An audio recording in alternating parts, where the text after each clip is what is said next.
Bismillahirrahmanirrahim. Assalamu alaikum. This is Fozia Saeed. Welcome to my channel Biology Expert. Here is the learning outcome of the lecture.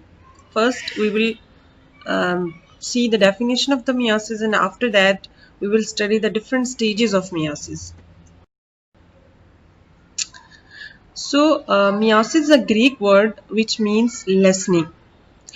It is a special type of the cell division of the germ cells in sexually reproducing organisms used to produce the gametes such as sperm or egg cells.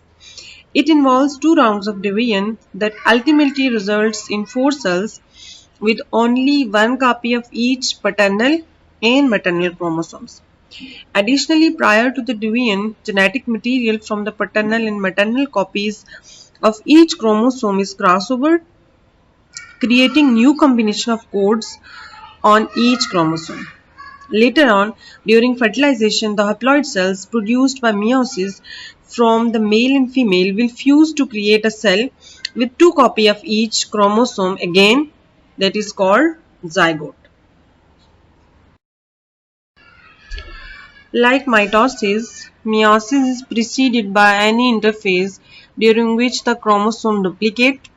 At the end of the interphase, each chromosome consists of two genetically identical sister chromosomes attached together.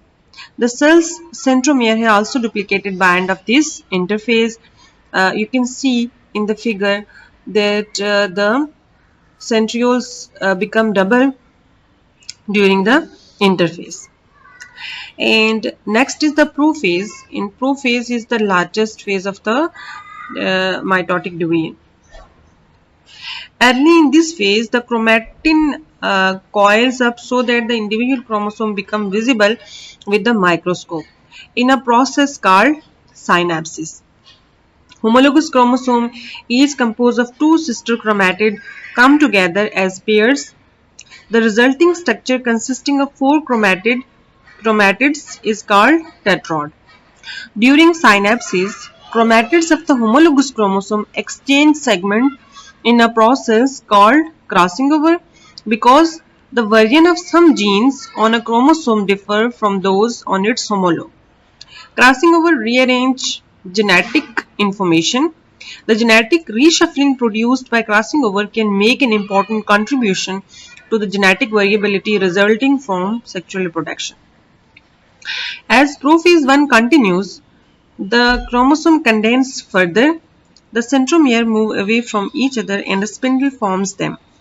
The nuclear envelope breaks into fragments and the chromosome tetrad captured by spindle microtubules are moved towards the center of the cell.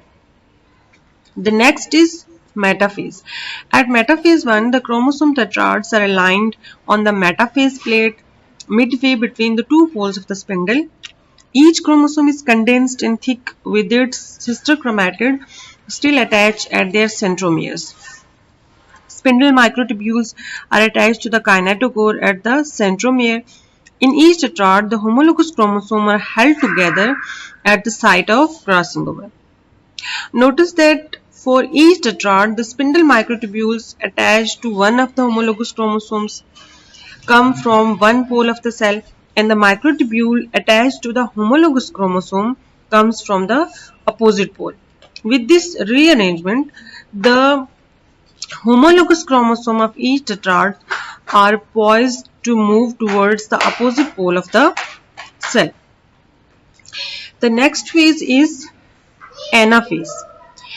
And like anaphase of the mitosis, anaphase 2 of the meiosis is marked by the migration of the chromosome towards the two pole of the cell. In contrast to the mitosis, however, the sister chromatids make up the each double chromosome remain attached at their centromeres. Only tetrads, or you can say the pair of the homologous chromosome is called tetrad. Only the tetrads split up. Thus, in the drawing, you see three still doubled chromosomes, the haploid number, moving towards each spindle fiber. If this were anaphase of the mitosis, you would see the 6 daughter chromatids moving towards the opposite pole. Here you can see the telophase 1 and cytokinesis. In telophase 1, the chromosome arrive at the pole of the cells. When the chromosome finish their journey, each pole of a cell has a haploid chromosome set. Although each chromosome is still in duplicate form at this point, in other words, each chromosome still consists of two sister chromatids. Usually, cytokinesis occurs along with telophase 1, and two haploid daughter cells are formed.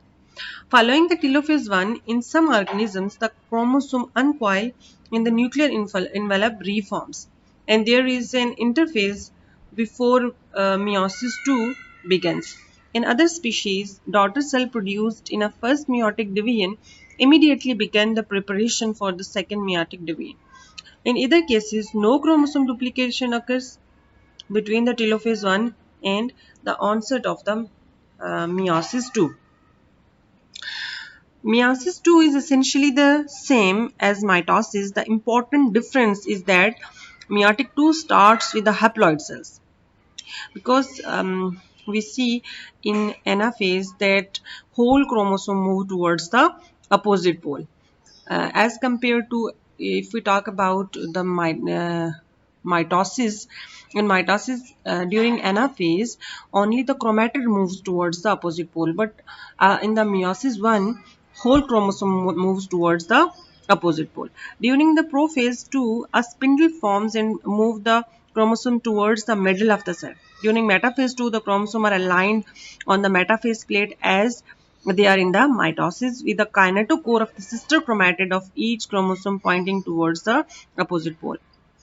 In anaphase 2, a centromere of the sister chromatid finally separate, and the sister chromatid of each pair, now individual daughter chromosome, move towards the opposite pole of the cells.